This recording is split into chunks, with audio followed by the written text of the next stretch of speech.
Hello, and welcome back to this Library of Ruina series. In this video, we'll be taking on the Shi Association and the Sweepers.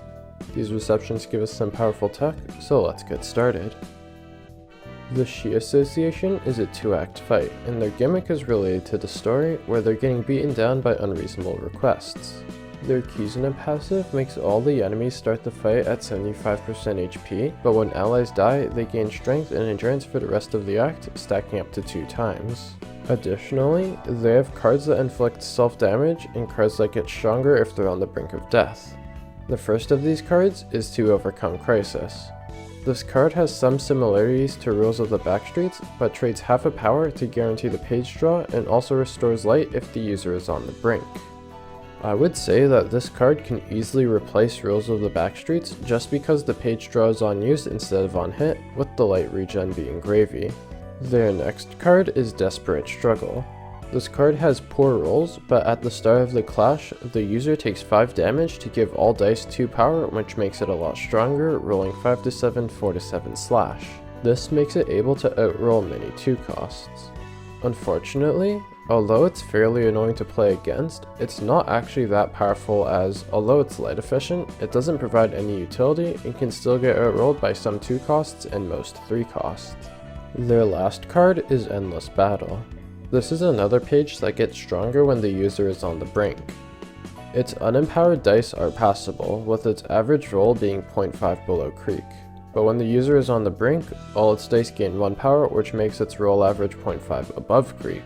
It's also very similar to Faint Memories, which is the only brink card that isn't given to you during the Shi reception. This act is fairly easy. The enemies have some strong pages, but you have a lot more dice, and so as long as you don't lose too many clashes, you should be in good form for the second act. This fight is a significant spike in difficulty as you face off against the Section 2 leader Yujin and her allies. Valentin utilizes the Singular Strike passive, which buffs the power of combat pages with only 1 die on it, as well as giving double emotion coins. His signature card, Extreme Edge, has an above average roll and inflicts a disarm on hit. Unfortunately, this strategy has limited use as although you usually win the first clash, you won't have anything to clash with the rest of the dice, which leads to you taking a lot of damage and also falling behind in emotion coins, despite the second part of the passive's best efforts. It becomes a lot more optimal when facing enemies that primarily used range pages, since the singular die will get reused over and over again. Tenma is, in my opinion, the superior combatant of the two. Her passive doesn't really synergize with her identity, but it's a nice boost, making sure that you won't run out of light. Her signature cards pair very nicely with each other. The first one is Flying Sword. The rolls aren't great, having an average roll that is 1.25 lower than Desperate Struggle's Empowered mode, but instead of taking 5 damage, you gain 2 haste next scene. This makes it much easier to empower her other signature card, Flashing Strike. This page has passable rolls, having an average roll of just over 1 lower than Creek, but if it's used on a speed die that rolled 6 or higher, all the dice gain 2 power, making its average roll just over 0.75 higher. Overall, since there is a decent amount of setup cost, I can't say that it's better than Creek, but the archetype is fairly well represented here, especially since all of the dice are slash, so it synergizes with slash power boosters. Finally, we have Yujin. She has a lot of passives, so let's go over them now. First, you'll notice that she has speed 2, which gives her a total of 3 speed dice. Fortunately for us, she's entirely exhausted, so one of them is permanently broken as part of her overbreathing passive, which restores 2 light whenever she uses a page that costs 4 or more. Her Deflect Assault passive gives her a 2-6 block die every scene that will be used similarly to a counter die, except it doesn't get reused. Her last unique passive is Eye of Death, which gives all of her dice 4 power. Again, luckily for us, she's completely enervated, so all her dice lose 3 power.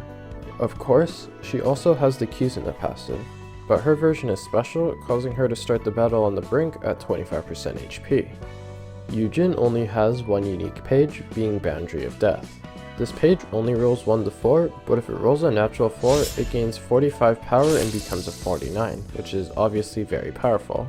Thankfully, it's not likely to roll that, but I like to clash with a block die to mitigate it entirely if it misses, and at least reduce the damage if it does hit. Puppet Blockade and Gigagig work extremely well here. I recommend killing the generic Shi Fixer first, then killing Valentin and Tenma next, and leaving Yujin for last to maximize her emotion level.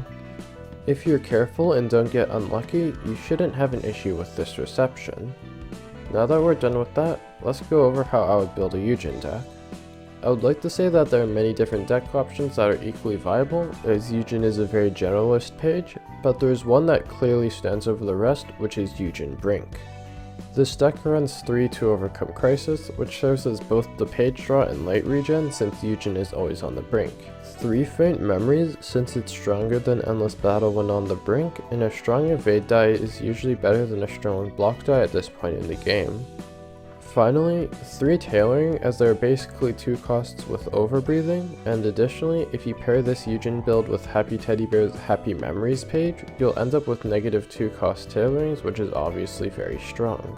If you don't like the Brink deck, then you can probably run a Universal Value deck with all of your favorite cards and get good success. Now, let's move on to my least favorite reception in the game, the Sweepers. This is a 3-act reception, and the first 2 acts are exactly the same, against 5 generic sweepers. These enemies are built to last a long time, with lots of built-in HP regeneration and cards that revive them with fairly high consistency. Unfortunately, since the key characters of this reception have some of the best restoration passives in the game, you'll probably want to do this reception multiple times in order to get all of them, so I've devised this strategy that should theoretically let you complete this reception in less time with less brain power. But first, let's quickly go over their cards. Extract Fuel is a Purist focused -1 cost card. It has the same average roll as Gigigig, but trades worse dice placement for restoring 2 HP on hit. Night in the Backstreets has very powerful rolls, but on a combat start, all dice the user plays lose 2 power. This makes this page roll 4 to 7, 3 to 7, which is pretty good considering it also restores up to 5 HP, but since you'll probably be casting another card and this basically lowers its effectiveness by 1 light cost, it's generally really bad except in very specific situations. Their first unique card is 3331973. This page has poor rolls, but gives them a very annoying status, Persistent, for 4 scenes. This card is what makes the sweepers so annoying to fight. Fortunately, the status is on use instead of combat start, which will be important in a bit. Their last card is Trash Disposal. This card is very powerful. Its last die is almost guaranteed to hit unless it clashes into a counter die, and it gets rerolled up to 6 times. When you combine that with its HP Restore passive, it becomes a very annoying page to play against. Unfortunately, it can only be equipped on sweeper pages, which are all not worth using, so this page ends up not seeing any use. Now that you know their cards, let's go over the strategy guide. For this, we run Oscar with this deck. 3 Puppet Blockade, 3 Sparking Spear, 1 Transpierce, and 2 Tailoring. Give him the Snipe passive. Next, get 2 other characters. Emma would probably be the best, and give them the same deck and the Wedge and Snipe passives.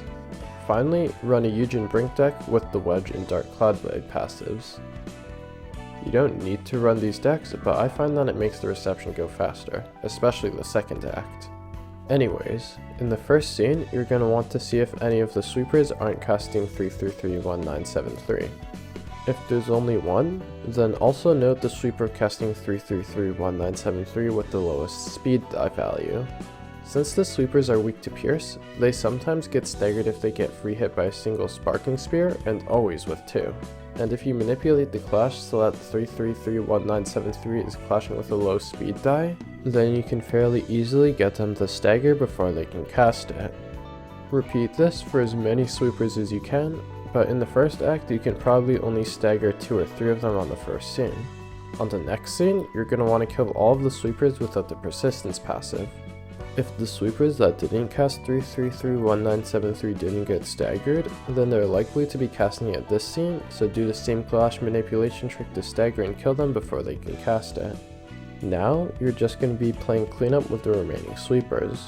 If you can deal the entire health bar plus 30, then do so, but remember that when you kill one, the remaining sweepers will heal for 20% of their max HP, so try to either kill them one at a time or all on the same scene. The second act is a little easier.